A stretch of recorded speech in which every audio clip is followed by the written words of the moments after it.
Շնորհակալություն, թույլ տվեք ես էլ շնորհավորեմ մամուլի ազատության միջազգային օրը, բոլորին եմ շնորհավորում, բոլոր ժանրերի այդ խոսքի վրա, բոլոր ժանրերի, բոլոր ուղղությունների, բոլոր քաղաքական համոզմունքների իմ գործընկերներին, որովհետև բոլորի տոնն է եւ մենք բոլորս մի գործ ենք անում։ Մամուլի խոսքի ազատության եւ ժողովրդավարության ողբալի վիճակի մասին խոսվեց եւ կարծում եմ գործընկերները ել ավելի շատ կխոսեն, մանավանդ այստեղ ուշադրություն դարձրեք, որ այստեղ հիմնականում լրագրողներ են եւ իրավաբաններ, իրավապաշտպաններ։ Ես կարծում եմ դա պատահական չի, այսօրվա Հայաստանում այդ երկու խմբերը կանգնած են ժողովրդավարության, պաշտպանության առաջին գծում։ Բայց ես ուզում եի խոսեի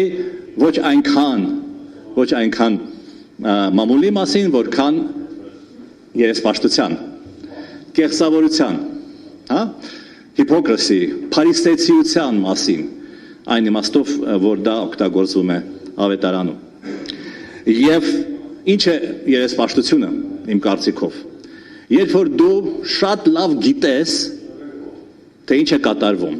շատ լավ տեսնում ես, թե ինչ է կատարվում, բայց անում ես պնդումներ, որոնք 180 աստիճանով հակասում են այդ իրականությանը, շատ լավ իմանալով կրկնեմ այդ իրականությունը, եւ անցմին կուրս քեզ սեծում, որ ես արժեքահեն եմ, value based, այսպես ասած, որ ես ինչ որ արժեքներ եմ դավանում, իրականում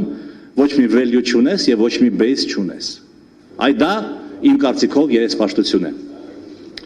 Վաղ կգան Եվրամիության ներկայացուցիչները եւ կփառաբանեն Փաշինյանին,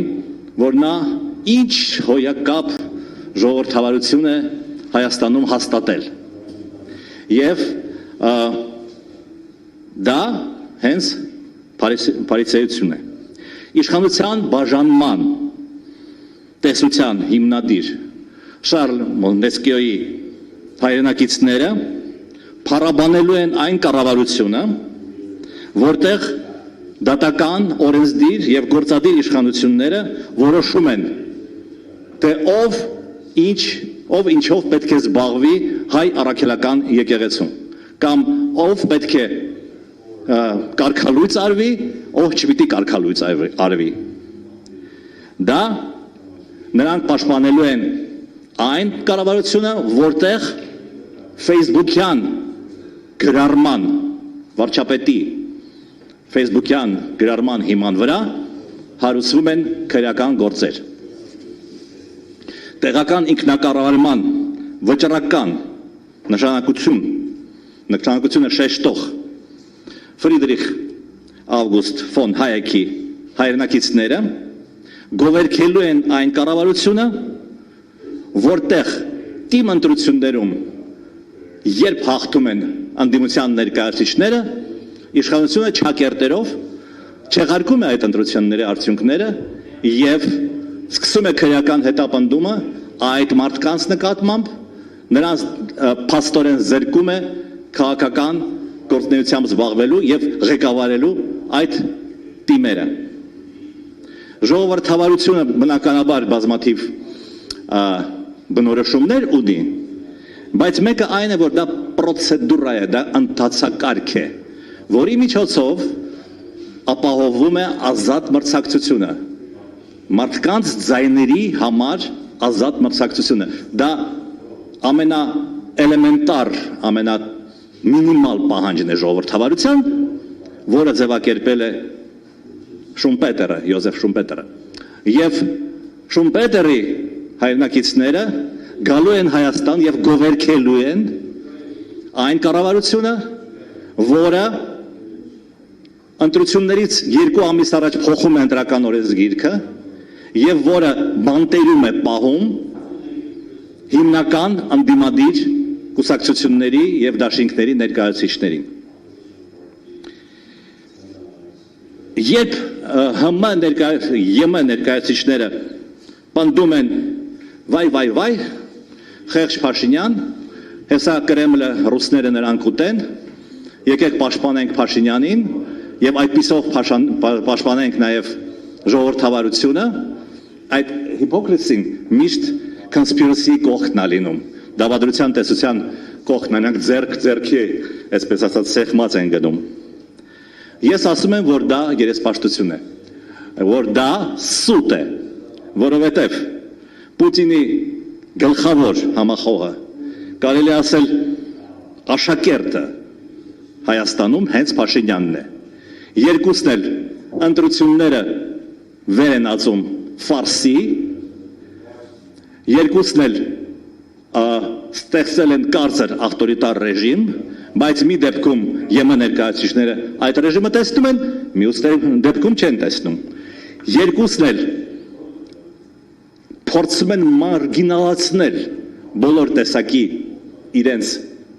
ընդդիմախոսներին, մի դեպքում հայտարարվում են ինոագենտներ,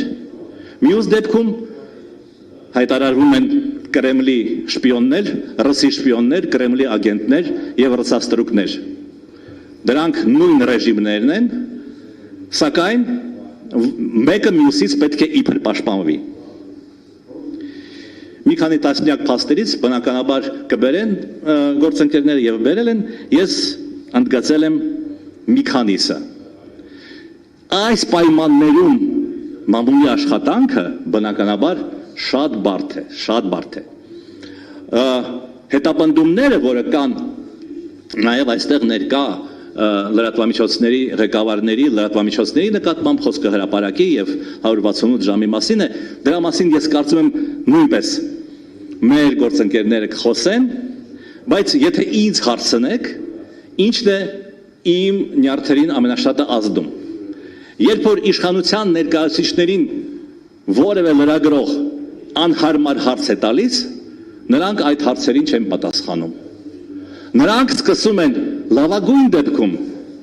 դասախոսություն կարդալ, թե ինչպիսին պետք է լինի ազատ լրագրողը եւ ինչպիսին պետք է լինի իրենց հարցը, այսինքն լրագրողների հարցը։ Իրենց վրա են վերցնում այդ դասախոսություն, վատագույն դեպքում սկսում են հարձակվել եւ հայհոյել։ Այդպիսով ես պարզապես ուզում եմ կրկնել այս կարգախոսը. Stop hypocrisy, stand for democracy. Շնորհակալություն։